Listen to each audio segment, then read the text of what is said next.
Olá, esse é o manual de recebimento do concreto Cauê. Seguindo suas instruções, você irá aproveitar ao máximo o uso de nossos serviços. O primeiro passo é a conferência do documento de entrega, onde são checados 1. O nome do cliente. 2. O endereço da obra. 3. O volume do concreto. 4. A hora do início de mistura.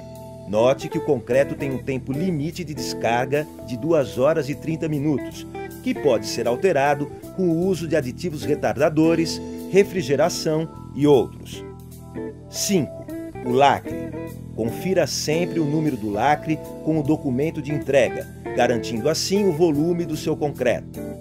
6. As especificações do concreto, observando a resistência do concreto, a dimensão máxima do agregado graúdo, que normalmente é a brita, o abatimento do concreto, slump, a classe de agressividade e especificações complementares como consumo mínimo de cimento, relação água-cimento, módulo de elasticidade. Podem constar ainda no documento de entrega teor de ar incorporado, teor de argamassa, retração, permeabilidade, entre outros. Para finalizar a etapa de conferência, falta ainda a checagem do controle de adição de água encontrado no anexo ao documento de entrega. Este controle indica a quantidade máxima de água permitida a ser adicionada no concreto, para a devida correção do abatimento do concreto na obra, pois é comum a perda desse abatimento por evaporação da água durante o transporte.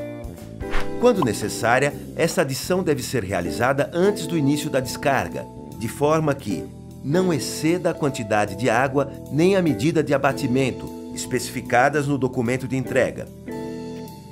Segundo a norma brasileira, é importante ressaltar que qualquer outra adição de água exigida pela contratante exime a Cauê de qualquer responsabilidade quanto às características do concreto exigidas no pedido. A Cauê também está preparada para atender às necessidades específicas de sua obra, fornecendo concretos de alto desempenho, autoadensável, com temperatura controlada, colorido, com adição de fibras, leve, pesado, para pavimentos e pisos industriais, entre outros. O próximo passo, após a conferência das informações do concreto solicitado, é a realização do ensaio de consistência pelo abatimento de tronco de cone, conhecido como Slump Test. Vamos ver agora como realizar esse ensaio. Primeiro, escolher um local nivelado, protegido de chuva, sol e vibração. Caso não encontre o local nivelado, é possível a regularização da superfície utilizando uma camada de areia. Segundo, assentar a placa base sobre esta superfície, de tal forma que esteja perfeitamente apoiada. Terceiro, umedecer a placa base, o tronco de cone e o carrinho de mão que será utilizado para a coleta de amostra do concreto. Lembrar que não deverá haver excesso de água nesses equipamentos. Quarto, apoiar o tronco de cone sobre o centro da placa base, com abertura menor para cima e adicionar o funil. Quinto, coletar uma amostra de concreto utilizando o carrinho de mão em uma quantidade suficiente para realizar o ensaio. Sexto, chegando no local do ensaio, misturar manualmente a amostra com o auxílio da concha e colher de pedreiro, favorecendo sua uniformidade. Sétimo, apoiar os pés sobre as aletas do tronco de cone de forma a mantê-lo estável, evitando assim a perda de material pela base do molde. Oitavo, preencher o molde em 3 camadas iguais de concreto, cada uma adensando com 25 golpes distribuídos uniformemente, utilizando a haste de compactação. Observe que o responsável pela execução do ensaio mantém excesso de concreto na última camada, para evitar que fique abaixo da borda do molde após o adensamento. Nono, retirar o excesso de concreto, rasar a superfície e limpar a placa base com auxílio da colher de pedreiro.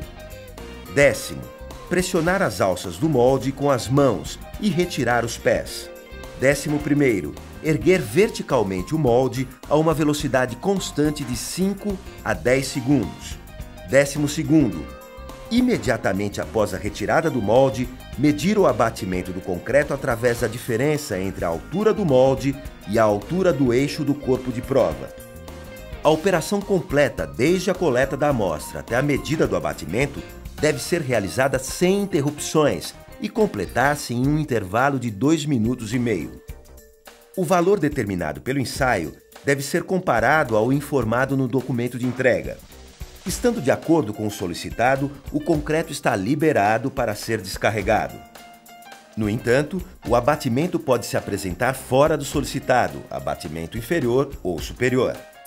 Caso seja inferior ao solicitado, pode-se realizar o ajuste dessa variação, limitando-se à quantidade máxima de água indicada no documento de entrega, desde que esta correção não seja superior a 25 milímetros.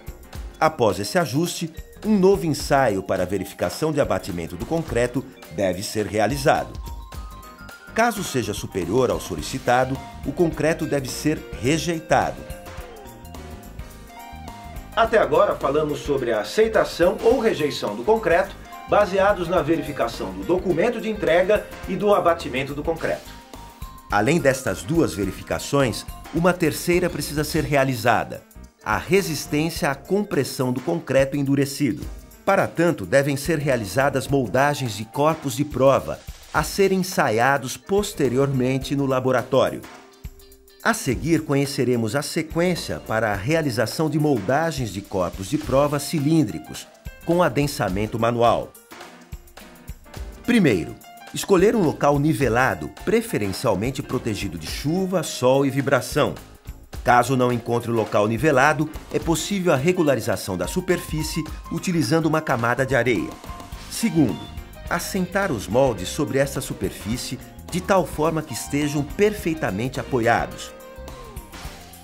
Para facilitar a desforma, é necessária a aplicação de uma fina camada de desmoldante nas paredes internas do molde. Terceiro, coletar uma amostra de concreto utilizando o carrinho de mão umedecido. Essa amostra deve ser colhida no terço médio do caminhão betoneira. Importante salientar que a amostra para a moldagem não deve ser a mesma que foi retirada para o ensaio de abatimento de tronco de cone. Quarto, chegando no local da moldagem, misturar manualmente a amostra com auxílio da concha e colher de pedreiro, favorecendo a uniformidade do concreto. Quinto, preencher os moldes. Esta ação consiste em adicionar o concreto em camadas, adensá-las individualmente e rasar o corpo de prova com auxílio da colher de pedreiro, para que a superfície fique lisa e plana. Importante observar que a última camada deve conter excesso de concreto, pois após o adensamento não poderá completar o molde. Sexto, identificar os corpos de prova com o auxílio de uma etiqueta, contendo a data de moldagem e o número do documento de entrega. Lembre-se que após iniciado o procedimento de moldagem, este não deverá sofrer interrupções. Os corpos de prova recém-moldados precisam permanecer no local de moldagem, protegidos de sol, chuva e vibrações, por 24 horas. E após este período, devem ser encaminhados para o laboratório, onde serão avaliados quanto à resistência à compressão. Por isso, seja criterioso em encontrar o local adequado para realizar a moldagem e armazenamento dos corpos de prova até que sejam retirados por seu laboratório, pois a estocagem incorreta pode alterar significativamente os resultados dos ensaios de resistência. Em caso de dúvida, consulte a CAUE e as normas brasileiras. Um dos pontos mais importantes desse procedimento é o número de camadas e de golpes para o adensamento do concreto no molde. Ambos variam conforme a dimensão do molde e o tipo de abatimento. Sabendo disso, vamos ver a tabela. Nesta coluna encontramos a dimensão dos moldes. Nestas duas colunas encontramos o número de camadas em função do abatimento do concreto. E nesta quarta coluna encontramos o número de golpes por camada. Assim, para o molde de 100 por 200 milímetros e concreto com abatimento entre 30 e 160 milímetros, deve-se preencher o molde com duas camadas iguais de concreto, cada uma adensando com 12 golpes distribuídos uniformemente, utilizando a haste de compactação. Já para concretos com abatimento superior a 160 milímetros, mantém-se o número de golpes, preenchendo com uma única camada. Agora, para o molde de 150 por 300 milímetros, preenchido com concreto de abatimento entre 30 e 160 milímetros, considera-se 3 camadas, cada uma adensada com 25 golpes. E veja, alterando o abatimento do concreto para valor superior a 160 milímetros, mantém-se o número de golpes, preenchendo o molde com 2 camadas. Agora que você já sabe como receber o nosso concreto, aproveite ao máximo a qualidade Cauê.